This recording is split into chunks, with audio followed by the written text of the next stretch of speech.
few days after Vinitaly, so everyone is tired.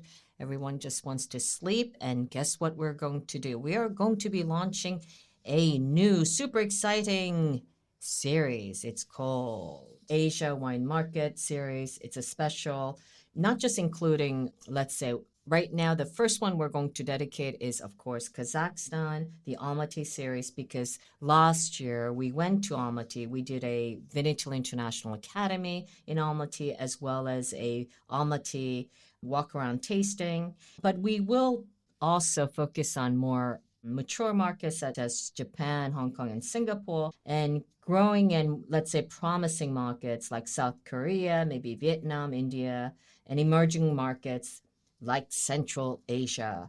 Okay, so let's dive into this. Welcome to Asia Wine Market Almaty Special Edition with me, your host, Roza. In this special series, we're exploring the growing wine culture of Kazakhstan, with Almaty at the heart of it all. Each episode will meet with Italian wine professionals, importers, soms, and producers who are shaping the future of wine in Central Asia. Whether you're a winery looking to expand into new markets or a local expert curious about the market dynamics, you are in the right place. Hello, everybody. My name's Stevie Kim, and welcome to the Italian Wine Podcast. It's a few days after Vinitaly, so everyone is tired. Everyone just wants to sleep. And guess what we're going to do? We are going to be launching a new, super exciting series. It's called Asia Wine Market Series, and it is a special Almaty edition. Now, the Asia Wine Market could be I would say, strategic move to reflect and lead the growing interest and engagement with emerging markets across Asia. So we would like to think about why we're doing this. But before we do that and bring on the learning objectives, she will be the new host, Roza, and don't ask me how to pronounce her name. I will try. Zharmukhambetova. Okay. Ciao, Roza. Ciao. You're almost Roza. there. Ciao to everyone, and I'm very, very excited to be here and to launch our new series. Okay, so let's talk a little bit about Roza here. First of all, tell us your last name. How do you pronounce it? Okay, it's pronounced Zharmukhambetova. Okay, Zharmukhambetova. Okay, almost. Yeah, Zharmukhambetova. So actually the K is silent. If I show you how you spell this, you will all be flabbergasted. Actually, anyone who can pronounce it and send me a voice recording, actually on Italian Wine Podcast, will get the first prize of a new book by Attilio Scienza, the Professore, The Art of Wine Storytelling. Okay, we also call her Rose. She is our Italian Wine Podcast producer here. Rose, Roza, would you tell us a little bit about yourself who are less familiar? So, I am from Kazakhstan. First of all, Kazakhstan is my home country. Why are you laughing? No, yes, you are from Kazakhstan. It's Kazakhstan. We say Kazakhstan. There's a vowel, one more vowel, but in English, it's actually Kazakhstan, right? Yeah, And exactly. people who come from Kazakhstan, what are they called? Kazakh. A Kazakh. Or Okay. Kazakh. Kazakh. And is there a different language from Russia? It is a different language because it belongs to the Turkic language. So, and Russian that we also speak back home, it belongs to the Slavic language. It is Slavic language. So do Kazakhs speak both Kazakh and also Russian? Yes, exactly. Okay, getting back to you. Okay, tell us a little bit about yourself. So I come from Kazakhstan, the northern part of the country, but I spent some time of my life in Astana, the capital city. And then I moved to China, to Beijing, where I spent 7 years of my life. Why did you go to China? I went there for love because back then my ex-husband, back then he was my boyfriend, he decided to go there. And then after some time, I decided to go after him. So, Ex. yes. So you said ex. You're no longer married to this man. The reason why you went to China. Yes, exactly. Okay. But anyway, it was a good experience, like both. Yes, fast forward to us. Yes. Okay. So yeah, and I've never been interested in wine when I was in Kazakhstan. Actually, the first wine experience that I ever had happened to me in Beijing. The last 2 years that I spent there, I worked as a sales manager for the wine importing company in Beijing. And then when I moved back home, I decided to continue my education in wine and specifically focus on Italian wines. I was attending different tastings, tried to connect with people working in the wine industry in our country, but also trying to network with people from other different countries. And that is why I was traveling to Italy quite often during the last 3 years and getting some certifications and also traveling to wine regions and trying to explore these regions and get deeper knowledge on them. And that's why I applied to VIA last year and finally became an Italian wine ambassador. And here you go. And now you're with us forever, basically. So, for those of you who are interested in Rosa a little bit more, there is actually a podcast, an entire podcast dedicated to Rosa. Who interviewed you? It was McKenna. McKenna Yeah. Cassidy. She's also one of our other podcast hosts for the next generation. Okay. So, Rosa, we've decided to do this Asia Wine Market series. It's a special, not just including, let's say, right now, the first one we're going to dedicate is, of course, Kazakhstan, the Almaty series, because last year we went to Almaty. We did a Vinitaly International Academy in Almaty, as well as a Almaty walk around tasting. But we will also focus on more mature markets such as Japan, Hong Kong, and Singapore, and growing and, let's say, promising markets like South Korea, maybe Vietnam, India, and emerging markets like Central Asia. When we say Central Asia, what are we talking about? When we say Central Asia, we're talking about Kazakhstan, Uzbekistan, Kyrgyzstan, Tajikistan, Turkmenistan, all of these countries. A lot of stans. Exactly. Okay. Exactly. Those are the countries we're looking at. Okay, so we are going to focus on Almaty, this series. How many episodes will there be? So this is episode 0. This is our pilot episode. And we will have 10 episodes with the importers, with the distributors, with the sommeliers. So you will get to know the wine scene in our country a little bit more thanks to those people who actually work there. Okay, excellent. So today, what are the learning objectives of our talk today? So first of all, the first thing that we need to know is the current wine scene in Kazakhstan. The second objective is to explore the opportunities for Italian wine producers. And the third one, we're going to talk about Vinitaly Kazakhstan Roadshow 2025 that will happen on July 7th in Almaty, why it is important for both for Italian wine producers and also for the industry professionals from our country, why this event is important. Okay, so let's dive into this. So the first question is, how would you describe the wine culture in Kazakhstan today, especially in Almaty? I would say the wine scene in our country is evolving, especially when we talk about some bigger cities like Almaty, then the capital city, Astana, then Shymkent, for example, that is another city. I'm not sure if you heard the name of the city before. Actually, I hadn't. I have to be honest. So this is another big city that is also evolving, both culturally and economically. People are getting more interested in wine, in culture, in fine dining, also traveling. That is why I think Central Asian market in general, but also Kazakhstan in particular, it can be a very interesting market. And long time ago, for example, for my parents, for a generation of my parents, wine would be considered something as a luxury product, and also like going out to dine together with your family at a restaurant, having wine would be considered as a part of luxury lifestyle. But now it's actually becoming a lifestyle that younger generation choose.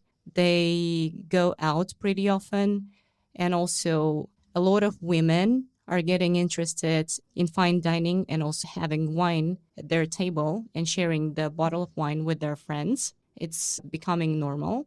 And also another important thing, I think there is a rise of the middle class and also the upper middle class. They have disposable income to use to go out and explore wine, explore fine dining, and so on. What is the population of Kazakhstan? 20 million. 20 million. Yes, And if we're exactly. talking about, of course, Almaty, Astana, Shymkent, as you said, Yes. Shymkent, okay.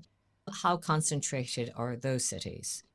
Well, there are over, for example, Almaty is around 2 million people living there. Then Astana is a little bit less, and Shymkent is almost the same with Astana. They're growing. Those cities are growing, and more people from other regions, they're going there, moving there. And the life is becoming a little bit buzzing.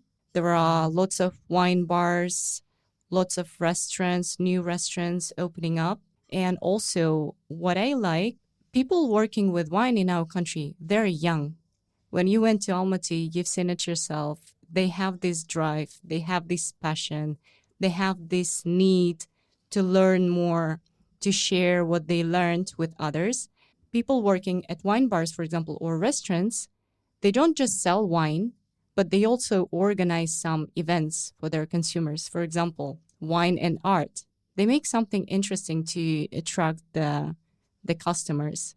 And also, every year we have Kazakhstan Best Sommelier competition organized by Kazakhstan Sommelier Association, which does a great job for educating the wine professionals in our country, promoting them, and also giving them opportunities. And they also work closely with International Sommelier Association.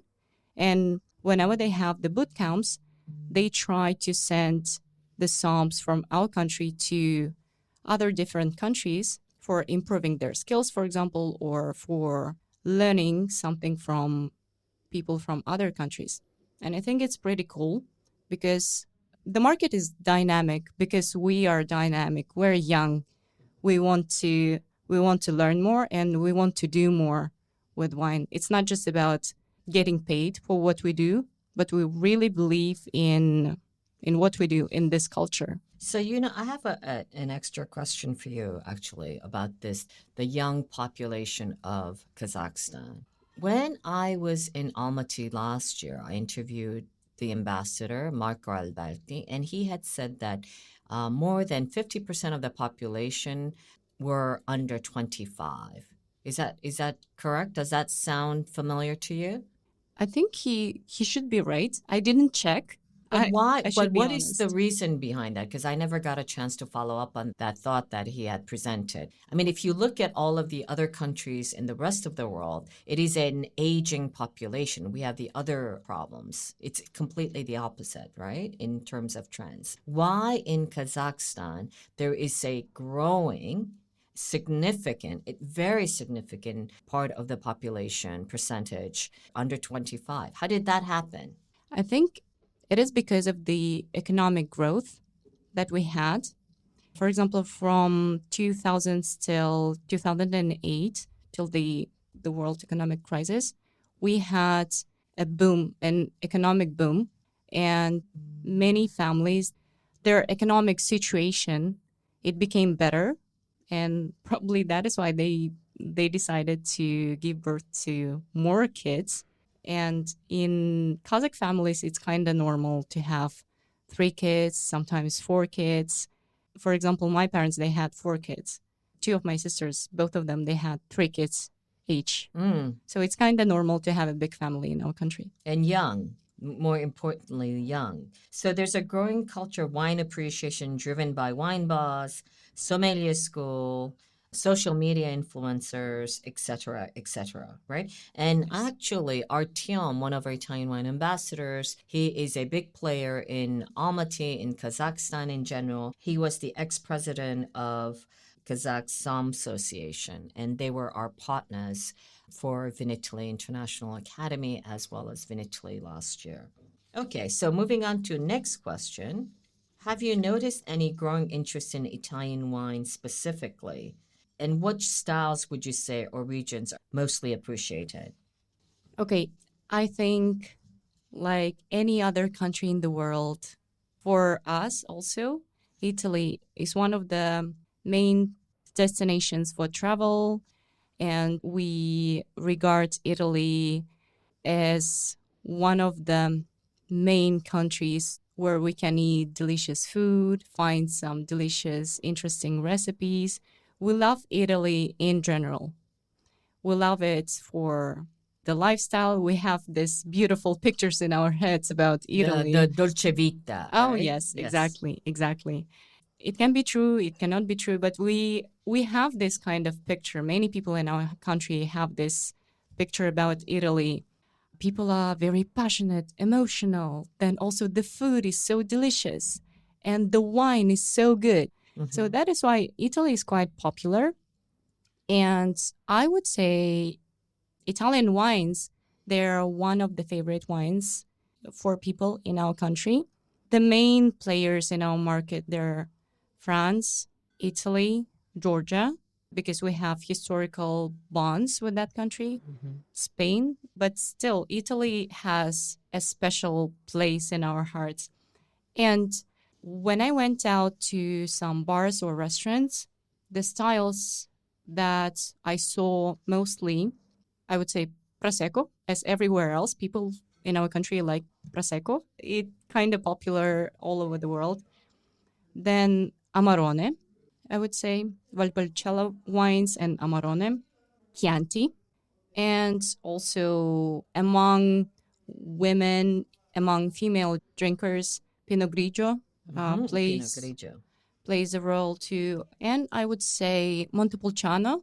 Also, I see this wine quite often, probably because it has soft tannins. It's a little bit more approachable rather than some of the other styles and wines. Yeah, so still a growing market, right? I mean, let's Yes. be honest, it's quite small and quite a bit of a niche, but pretty interested in the Italian wine regions. So when we talk about opportunities for Italian wineries, because this episode is dedicated to that, why do you think now is a good time for Italian wine producers to explore Kazakhstan market?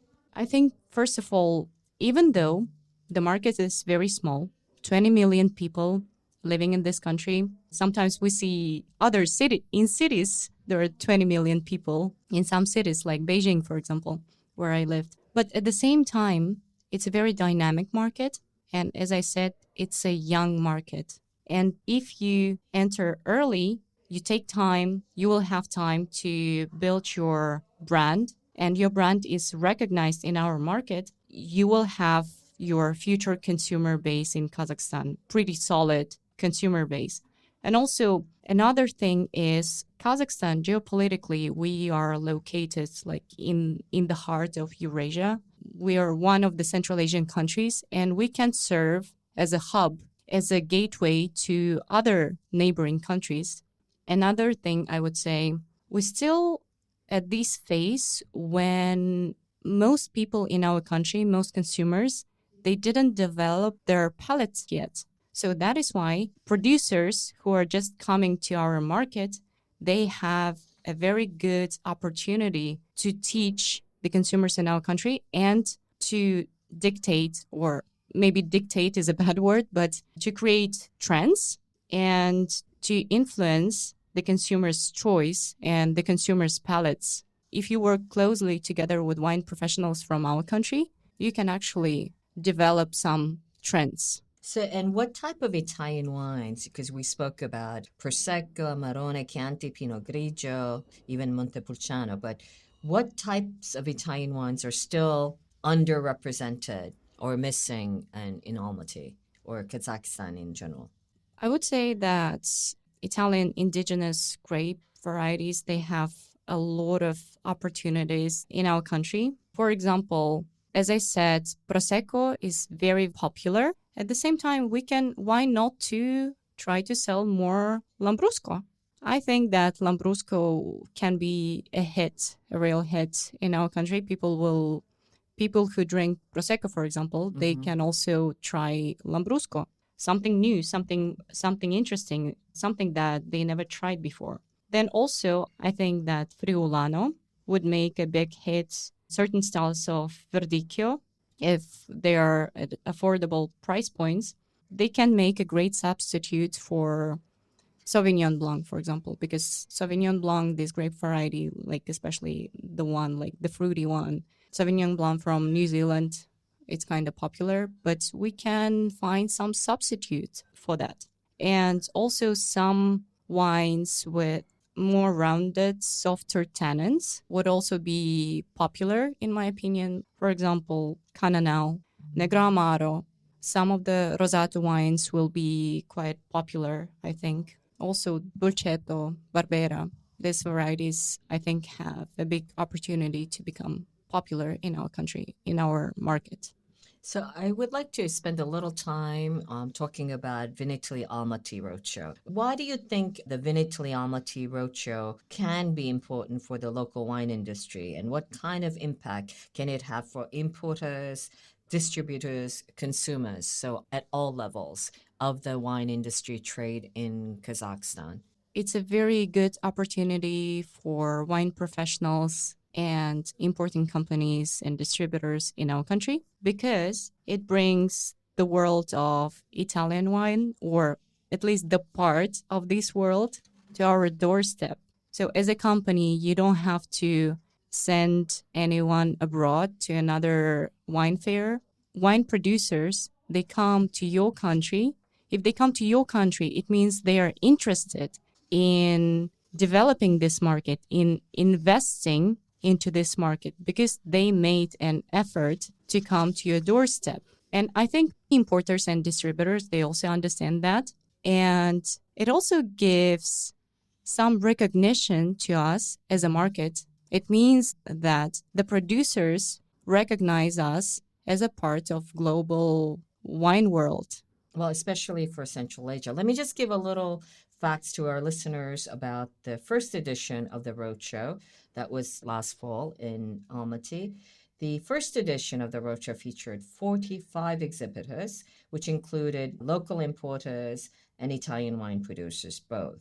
And guests of the event had the opportunity to taste actually 260 wines from 12 Italian regions, still missing 8, produced by 78 wineries. And we had master classes in Russian, led by Artyom, our Italian wine ambassador.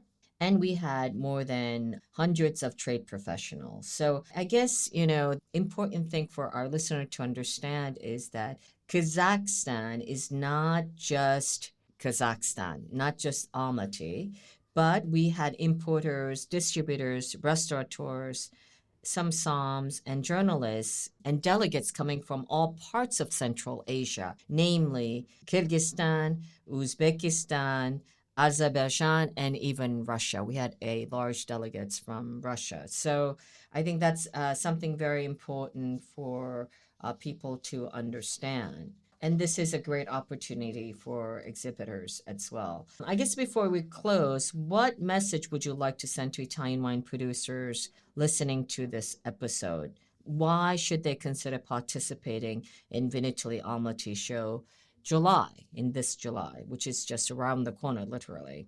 Okay, what I like to tell to both, actually, to Italian wine producers and wine professionals in our country. First of all, to wine professionals in our country, again, as I said, the wine producers, they ready to come to you, to see you at your doorstep. This means that the producer is ready to help you develop the market, invest in your partnership. That is why wine professionals in our country have to consider visiting the fair and be very active there. And second, to the producers, yes, Kazakhstan is a small market, but as I said, it can be a hub, a gateway to other Central Asian countries. And also the time is right. The time is correct. We are at an early stage of developing our wine scene, and you have a chance to be the first one to enter the market, which will always give you some power in this market later. Okay, so just to sum up, why Kazakhstan, right? There's the first mover advantage. It is off the radar for many producers, but the successful launch of Vinitaly International Academy last year as the Vinitaly Roadshow in Almaty proves that there's curiosity and absolute momentum. And capitalizing on this early success reinforces the commitment and positions of Vinitaly as a pioneer. And Italian Wine Podcast was proudly a media partner, and also for this year. The other thing is there is a growing wine culture. Kazakhstan is developing a more affluent middle class interested in lifestyle products, including wine. There's also a strong expat and business community, and local interest in European wines is rising, and of course, Italian wine, especially leveraging the younger consumers. It is strategic also in terms of location and influence. As part of Central Asia, Kazakhstan is geopolitically positioned between Europe, Russia, and China, let's not forget, and crossroads for distribution, logistics, and influence. So it may serve as a hub for Italian wine, not just locally, but for neighboring markets like, we've said this, Uzbekistan, Kyrgyzstan, and even Western China, because it is quite close. It's a very northern part of Central Asia. The undeserved narrative. Let's talk about this. While China, Japan, and Korea are often covered, Kazakhstan is still relatively unexplored in wine media. So you can have the first mover advantage by going there now. And we are trying to provide an exclusive look into the developing market. So I believe that Roza will be with us for the next episodes and trying to give you some insights into Kazakhstan. And then we'll be going on to other markets as well, like Japan, like Korea, etc., etc. So that's it, signing off for Italian Wine Podcast. I'm Stevie Kim here with Roza. Thank you everyone for listening, and see you next week with a new episode. I was expecting you to say your last name, Roza. Oh, Zharmukhambetova. Zharmukhambetova. Okay, and that is it. Ciao ragazzi, alla prossima. Ciao, ciao. It's a wrap. Thanks for listening to Asia Wine Market Almaty Special Edition. Don't forget to subscribe and follow the Italian Wine Podcast wherever you get your pods. And if you are curious to discover more about the Central Asian wine scene, join us at the Vinitaly Kazakhstan Roadshow on July 7th. See you in the next episode. And until then, cheers from Almaty.